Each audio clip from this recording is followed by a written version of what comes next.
안녕하세요. 12월 2일 목요일입니다. 오늘은 사사기 16장 1절부터 14절까지입니다. 제가 읽겠습니다.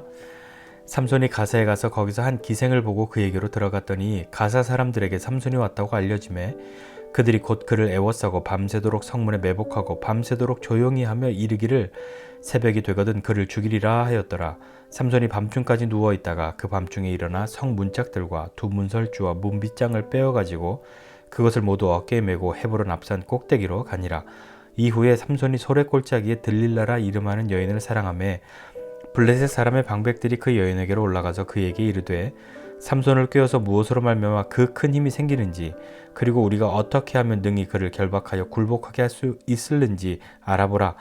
그리하면 우리가 각각 은 1,100개씩을 내게 주리라 하니 들릴라가 삼손에게 말하되 청하건대 당신의 큰 힘이 무엇으로 말미암아 생기며 어떻게 하면 능히 당신을 결박하여 굴복하게 할 수 있을는지 내게 말하라 하니 삼손이 그에게 이르되 만일 마르지 아니한 새 활줄 7으로 나를 결박하면 내가 약해져서 다른 사람과 같으리라. 블레셋 사람의 방백들이 마르지 아니한 새 활줄 7을 여인에게로 가져오매 그가 그것으로 삼손을 결박하고 이미 사람을 방 안에 매복시켰으므로 삼손에게 말하되 삼손이여 블레셋 사람들이 당신에게 들이닥쳤느니라 하니 삼손이 그 줄들을 끊기를 불탄 삼시를 끄는 같이 하였고 그의 힘의 근원은 알아내지 못하니라. 들릴라가 삼손에게 이르되 보라 당신이 나를 희롱하여 내게 거짓말을 하였도다. 청하건대 무엇으로 당신을 결박할 수 있을는지 이제는 내게 말하라 하니 삼손이 그에게 이르되 만일 쓰지 아니한 새 밧줄들로 나를 결박하면 내가 약해져서 다른 사람과 같으리라 하니라. 들릴라가 새 밧줄을 가져다가 그것들로 그를 결박하고 그에게 이르되 삼손이여 블레셋 사람이 당신에게 들이닥쳤느니라 하니 삼손이 팔 위에 줄 끊기를 실을 끊음같이 하였고 그때에도 사람이 방 안에 매복하였더라. 들릴라가 삼손에게 이르되 당신이 이때까지 나를 희롱하여 내게 거짓말을 하였도다. 내가 무엇으로 당신을 결박할 수 있을는지 내게 말하라 하니 삼손이 그에게 이르되 그가 만일 나의 머리털 7가닥을 배틀의 날실에 섞어 짜면 되리라 하는지라. 들릴라가 바디로 그 머리를 단단히 짜고 그에게 이르되 삼손이여 블레셋 사람들이 당신에게 들이닥쳤느니라 하니 삼손이 잠을 깨어 배틀의 바디와 날실을 다 빼내니라. 아멘. 예. 성경 읽는 게 좀 어눌해졌습니다. 네, 되게 늦은 시간이란 얘기죠. 오늘 말씀을 보니까 삼손의 이제 이야기 중에 우리가 잘 아는 삼손과 들릴라의 이야기가 나오는 그 부분이 시작됩니다. 삼손이 그 앞서서 블레셋 사람들을 나귀의 턱뼈로 1,000명을 죽이고 난 이후에 일어난 일인데요. 삼손이 어디로 가냐면 가사에 갑니다. 가사는 그 도시 이름이에요. 블레셋의 중심되는 도시 중에 하나인데 거기를 갑니다. 블레셋을 또 가요. 예. 블레셋에 가서 거기서 한 기생을 보았다. 뭐 이것은 순화된 표현으로 그냥 기생이라고 이야기했지만 그냥 창녀라고 하는 그 표현이 더 정확하게 맞는 의미라고 생각합니다. 한 기생을 보고 그에게로 들어갔다 이렇게 이야기하는 거죠. 예. 블레셋 사람들이 이제 삼손이 얼마나 미웠겠습니까? 얼마나 죽이고 싶었겠어요? 근데 삼손이 자기네 동네에 들어왔다는 얘기를 듣고 매복합니다. 조용히 있다가 새벽이 되면 죽이자 이렇게 이야기했는데 삼손이 밤에 누워있다가 그 밤중에 일어나서 성 문짝 그리고 두 문설주 그리고 문 빗장을 빼어가지고 그러니까 성문에 문과 문틀과 거는 것을 그냥 다 빼가지고 어깨에 메고 헤브론 앞산 꼭대기에 올라갔다 이렇게 이야기합니다. 가사에서 헤브론까지는 약 64km 정도 떨어져 있다고 해요. 그리고 오르막입니다. 낮은 곳에서 높은 곳으로 그렇게 올라가는데 한달음에 그것을 어깨에 메고 성문을요. 그냥 뭐 조그만 문 아니고요. 조그만 문도 사실 오랫동안 가면 힘든데 이 삼손의 힘은 정말 대단했던 것이죠. 그런데 보면 여기에는 삼손이 이 문짝들과 문설주와 문빗장을 어깨에 메고 갔을 때 뭐 하나님의 영이 임했다 뭐 이런 표현은 있지 않습니다. 그러니까 이제 삼손에게 이 힘이라고 하는 것이 얼마나 그 일상에서도 있었던 것인지를 볼 수 있죠. 그 다음엔 삼손이 어떤 일을 했냐면 소래골짜기에 들릴라라 이름하는 여인을 사랑했다 이렇게 얘기합니다. 세 번째 삼손의 여자죠. 첫 번째는 결혼하려고 했다가 그런 일이 생기고, 두 번째는 가사에서 만난 기생이고요. 세 번째는 소래골짜기에 사는 들릴라입니다. 그런데 이 들릴라를 사랑했다 이렇게 이야기하고 있어요. 이 들릴라는 헤브론 블레셋 사람이죠. 블레셋 사람으로 삼손을 사랑한 것이라기보다 삼손이 그에게 빠져드니까 사람들이 그 여인을 이용한 거죠. 돈으로 이 여자를 매수합니다. 삼손의 힘의 근원을 알아내려고요. 얼마나 많은 돈을 주었냐면 그 블레셋의 방백들이 모여서, 그러니까 블레셋의 지도자들, 블레셋은 한 나라가 아니라 5개 도시가 연합한 그런 연합체인 거예요.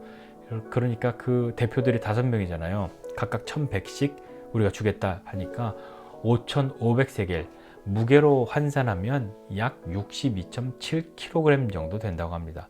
그러니까 엄청난 건데 이게 얼마나 많은 돈이냐고, 큰 비용이냐면, 이 뒤에 이제 사사기 17장에 보면 미가가 레위 사람을 제사장으로 고용하거든요. 근데 그의 연봉이 10세겔이었어요. 10세겔인데 오늘 이 들릴라가 받기로 한 돈은 5,500세겔. 그러니까 550배잖아요. 그러니까 제사장 연봉의 550개. 그러니까 뭐 정말 어마무시한 큰 돈인 거죠.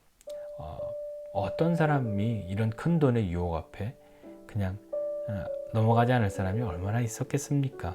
이 들릴라가 그렇게 된 거죠.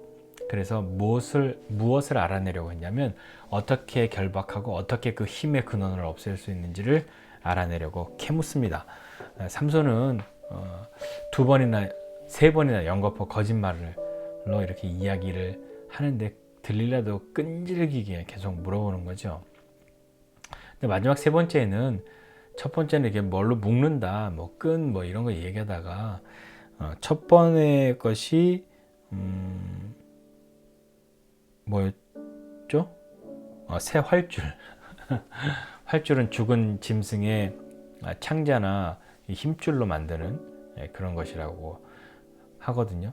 나시리는 그렇게 사체를 닿으면 안 되는데 역시나 또 엉뚱한 소리 하고 있는 거죠.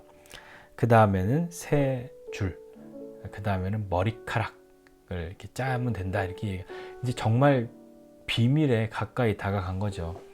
삼손이 이렇게 쉽게 그냥 무엇인가 정답에 근접한 그런 이야기를 했단 말입니다. 오늘 말씀 보면서 무엇을 좀 생각해 보고자 하냐면, 우리는 모두 다 약한 것이 있어요. 약점이 있어요. 블레셋 사람들은 삼손의 약점을 찾으려고 했고요. 삼손은 자기 힘의 근원을 알고 있었거든요. 그런데 삼손이 힘은 셌지만 그에게도 약한 것이 있었어요. 무엇이었냐면 그는 굉장히 이성에 약한 사람이었던 것 같습니다. 그 와중에 또 블레셋을 가고 기생을 찾아 들어갔단 말이에요. 가서 보고 들어갔다, 이렇게 성경에 기록하고 있거든요. 우리는 어디로 가느냐 굉장히 중요합니다. 어디로 가고 무엇을 보느냐, 그것도 굉장히 중요하죠. 우리의 대부분의 어떤 욕심이나 죄는 보는 것에서 시작하는 것이 굉장히 많지 않습니까? 삼손이 이성이 약하다 하는 이야기 이렇게 하면서, 어떤 분들은 하나님은 사람에게 견딜 수 있는 시험만 주셔, 그러니까 견딜 수 없는 시험은 하나님이 안 주시지, 그러니까 우리가 당하는 시험은 다 이길 수 있어 라고 말한다면 그것은 오해인 거예요. 왜 오해냐면, 하나님이 사람이 능히 견딜 수 있는, 이길 수 있는 시험을 주신다 라고 하는 것은, 그렇다면 이기지 못하는 시험은 하나님이 안 주신 거라고 생각해도 맞지 않겠습니까? 하나님은 우리가 능히 감당할 수 있는 시험 주시는데 감당할 수 없는 시험은요, 못 이기는 거예요. 피해야죠. 맞서 싸울 수 있는 것이 아니란 말입니다. 그러니 난 모든 거 다 이길 수 있어 라고 하는 것은 오해라는 걸 생각해보고, 하나님이 주신 시험과 그렇지 않은 시험의 그 대응은 좀 달라야 하는 거죠. 또 들릴라는 어떤 약점이 있었나요? 들릴라는 돈에 약점이 있었죠. 5,500세겔, 어마무시하게 큰 돈. 이거 정말 이런 유혹에 넘어가지 않을 사람이 얼마나 있었겠습니까?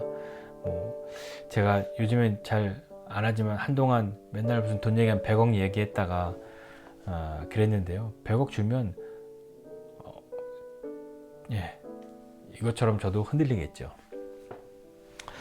모두 다 약점이 있습니다. 모두 다 약하고요. 근데 우리 또 이런 찬양도 하잖아요. 약할 때 강함 주시네. 그건 무슨 의미일까요? 약할 때 강함을 주신다라고 하는 건요. 그러니까 너의 약점도 네가 잘 견디면 이길 수 있어. 그런 뜻일까요?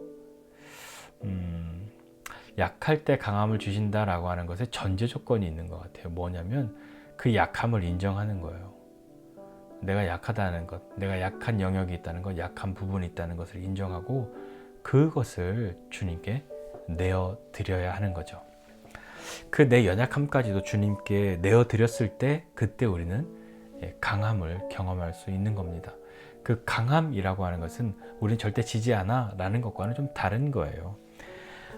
우리의 연약함을 인정하고 때로는 맞서지 않는 것이 강한 것이 될 수도 있습니다.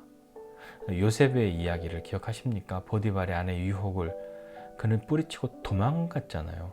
아니요, 맞서 싸워야죠 라고 이야기해야겠지만 하나님이 감당할 시험밖에 안 주시는데 맞서 싸워야지. 아니요, 요셉은 알았던 거예요. 이건 내가 맞서 싸울 수 있는 시험이 아니라는 걸. 이건 하나님이 주신 시험이 아니라는 걸 알았던 거죠.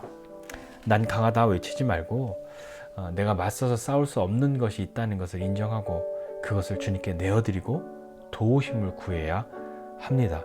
그러니까 나는 때로 피함으로 예수님께 맡김으로 강함을 경험할 수 있어야 하는 거죠.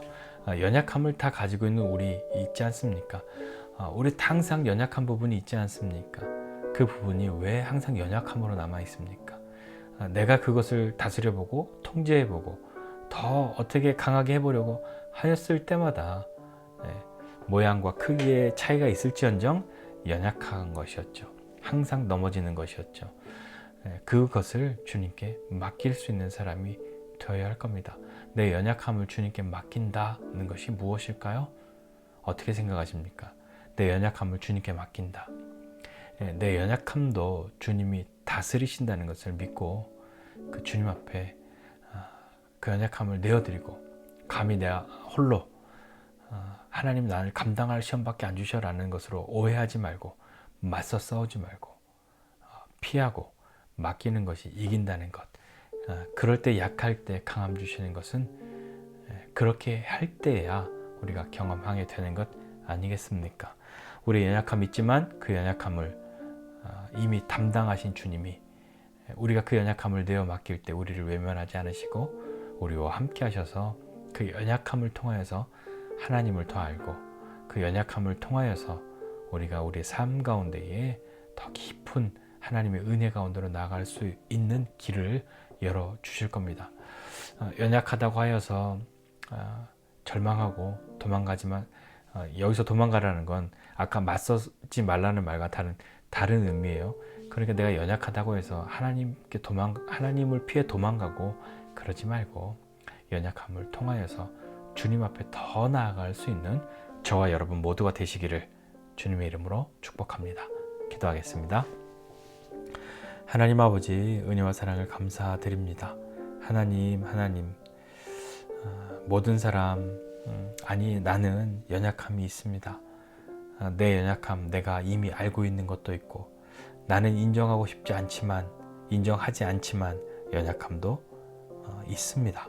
하나님 그 연약함을 주님 앞에 인정하고 주님의 도우심을 구하고 주님의 다스리심 가운데로 나아갈 수 있는 사람 되게 해주십시오.